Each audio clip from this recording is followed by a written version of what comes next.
far this week? It's been good. They've done a good job being locked in, and I thought yesterday was good. We were a little beat up and sore, and a little bit shorter practice, late game, Saturday night, sleep Saturday night for the players. But then today was really good. So I thought today was one of our best Tuesdays we've had. We had to go inside, so maybe that had something to do with it, but there was a lot of energy and a lot of speed, a lot of pads popping. Hey, Coach, I did evaluate the job that Nate Frazier has done this year. How do you feel he's made the most strides this young stage of his career? What are some areas you still like to see him improve?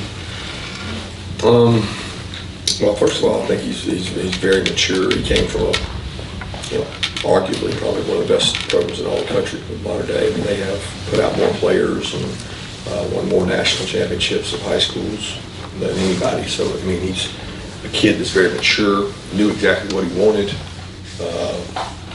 and I think our national exposure helped us recruit him. But he didn't he didn't come in like everybody else. He came in May or June.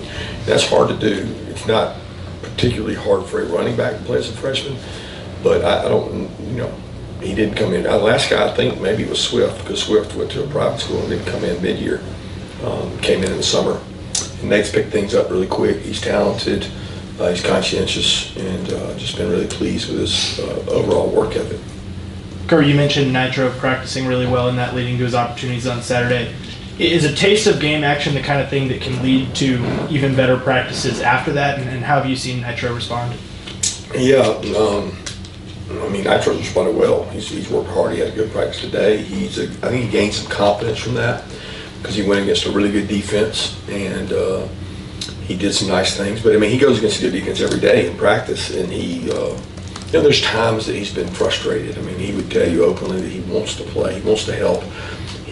All freshmen want to play, and this has been a weird year for us because we have not had a lot of breaks in action to get those guys playing experience. I mean, I could go through Jaden Riddell and Colton, Ellis DeMello, Andre.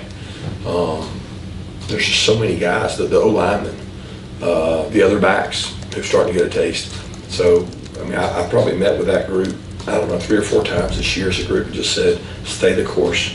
You're going to get an opportunity, because so many of them come in with high expectations and they want to play, and Nitro's one of those guys. Ellis and DeMello are so close. They've practiced so hard and so well and done so good, and you're used to having these games where you can go, oh man, I think Schumann said we averaged 100 snaps for our 2s and 3s over the last couple of years. We're not even close to that right now. Just hadn't been able to, and they're getting better, and I'm excited about all of them, and I'm excited about Nitro. Yeah, Coach, building off that answer right there, and I know you respect every opponent, but does that make this week that much more important in terms of handling business early in this football game and allowing some of the rest of your roster to get some burn? Yeah, you don't ever count on that. What you count on is you want to play well, right? You don't want to you want to kill turnovers. You want to get turnovers. Sometimes these games get shrunk on you because sometimes teams throw the ball, get the ball out quick, or they run the ball more to shrink the game, and that can be frustrating because you might go in with 3 possessions or something in a half, and that's tough. You want to get snaps, but I mean, we're not counting on anything. We want to go play well, and to do that, we got to practice well, and we did today. Kirby, what led to the tight end production the other night in the passing game? Were there particular matchups that you guys liked going in? No. I mean, people always ask about that. I mean, our offense is not built to say, we're going to throw the ball to this guy all game. No, it's what they play. So if they play split safeties, the ball's going to go here a lot. If they play single high, it's probably going to go here a lot. If they play quarter halves, it's going to go there a lot. If they blitz a lot, it's going to go here. I mean, Carson's he has full field reads, progression reads, and it just dictated the ball went there some, and I feel like every game our tight ends are part of the game plan. It just worked out better in this one where they made some plays. Yeah, about Carson coming off a game where he played as well as he did on Saturday, what have you seen him do and continue to do in practice since then? Same thing he does every Monday and Tuesday. There's been no difference in Carson. So Carson's been consistent all year to me in terms of his practices, his habits. That doesn't change. He doesn't go with the emotional roller coaster theory. He's level. He practices his technique right. He puts us in the right plays. He gets the game plan ready. He studies the defense. I mean, he has steps that he goes through each week, and he follows that the same way as I do. I mean, I think that's what makes people successful. They have a process, and they believe in that. Yeah, Kirby, the videos on social media with Brett Thorson talking to the team about tackling. I guess one, how much you think the team as a whole got a kick out of that, and two, just what does Brett add to the locker room just in terms of his personality?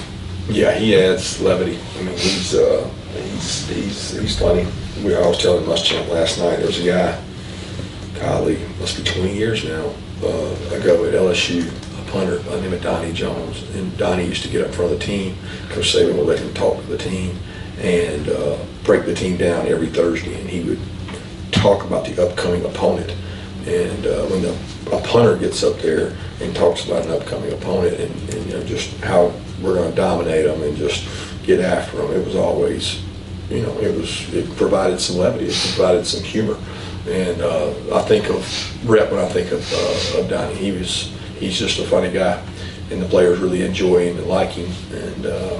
And we thought it was a good opportunity for him to take advantage of what he did. And we've struggled to tackle for whatever reason. We haven't tackled well, so we're searching for any answer we can, and we wanted to drive that home to them that he did it. Coach, quick question on Trevor. I know it obviously got hurt in the Florida game. That's when injury took place. Did he take another hit in that Ole Miss game, or was it just one of those things where it just continued to sort of just to kind of grow on him? Yeah, we honestly don't know the answer to that. We think it occurred during the week of practice last week, but he didn't take any hits. He was black shirt, not taking hits. He was running a route, and he felt something in there when he planted and pushed. So, we don't know. I assumed it was probably during the Ole Miss game, but he didn't complain of any pain. He didn't complain of any soreness. We did re-X-ray, and he felt good. He went out to practice Monday, felt good. He went out to practice Tuesday, and then something happened at Tuesday, but it would have been non-contact because he wasn't getting touched, and that's when we checked it, and that's when we found it. So, but we still hope we can get him back soon. Kirby, what has Branson been able to do so far this week? Yeah, he's running. I think I'm saying this right. He started to cut yesterday, and it's cutting. He did not do anything with us, but he did do a lot of running. He had good speeds. He's getting his confidence back, planning and cutting. He's in meetings, he's in game plan stuff, and he's showing progress, but he is not like taking reps with us.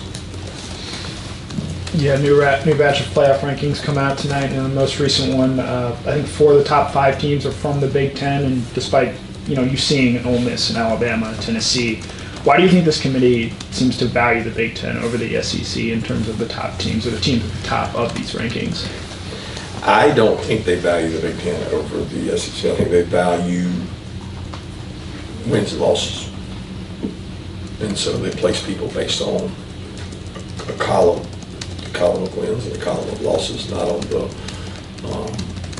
the eye test of going to watch them play and see them and see who they play. I just don't think they base it on wins and losses. I don't think they say, well, this is better than that. They just say this record's better than that. And that's the most simple way to do it. It's not necessarily the 12 best. So we'll see what happens. I'm not worried about it much. I got to worry about our team and what we got going on. Kirby, you said what you did about the playoff the other night, that after the Texas game, you were kind of upfront about what you thought about the officiating, and it seems like you're more willing to kind of say stuff and put yourself out there. Is that a conscious decision? Did Claude rein you in and not do something, or what?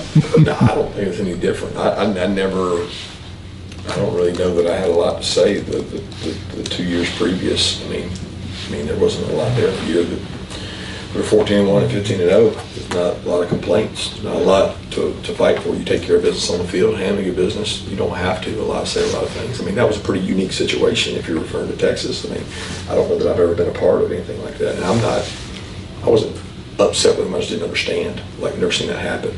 But I would have said that any year. I don't know what else you're referring to in terms of stepping out. I just, want to fight for my team and fight for our program because I think we got a deserving group of young men who work really hard, and I'm sure every coach would fight for their guys. Yeah, Coach, if it seems like it's going to be a wins and loss column type of discussion, or at least boil down to that at some extent, what is the incentive for programs like yours to schedule out-of-conference games like you have? Texas and Notre Dame just scheduled one too. Just, I guess, the happiness of our fans. That's the incentive, right? Because fans want you to be in the playoffs, but they sure don't want you to play cupcakes. They want you to go play, quality opponents. And I like the home element, going and scheduling a great team and going to play somebody in a neutral site game, a kickoff classic. I love all that stuff. So I want to do as much of that as I can, but I don't know. We'll see where all this stuff goes, guys. I don't think you can sit here right now not in the middle of it, but maybe whatever, 3/4 of the way through it and truly judge it. And we all knew when they started this new process, guys, we knew that the argument would be 10, 11, 12, 13, 14, first out. It's just, it seems so much bigger than your first out in basketball because there's 64 in, so like nobody really cares when it's 65. When it's 12, 13, 14, it just seems so big, just like the fifth team used to be. But see what happens. I mean, everybody gets a chance to go on the field and play, but they need to really decide what they want, though, and that's the frustrating thing because it's record-based or it's quality of opponents. It's hard to say that you shouldn't have a strength of schedule factor in there. Any more for Coach? Was it? Just got a quick question, not related to the game with the team per se. You had a summer hire, Mark Robinson. His title, I guess, is football chief of staff. What does that role entail? What does he mean to the organization? Is that the same role that Nealon had, or is it a little bit different? Yeah, I would say it's the same as Nealon. I mean, almost overlaps. I hate to say it, I can't keep up with titles. I don't even know what Nealon's title was or what Mark's is. You just said it. So that's not important to me. What he does is important to me in terms of helping manage staff, helping me with our staff, helping me with, there's these silos. There's player development, there's academics, there's strength staff, there is recruiting staff, there is support staff of the coaches, there's the coaches, there's just 9 million silos. And I like to coach. He helps manage a lot of things. He's been part of Florida State programs, Texas A&M programs. He's been places. He was at Florida. When you have someone that experienced, it's very valuable, especially when he's been in our league, and he creates a lot of value and knowledge and experience that in areas that I don't have to deal with, and so he does a lot of management type things. All right, thanks, Coach.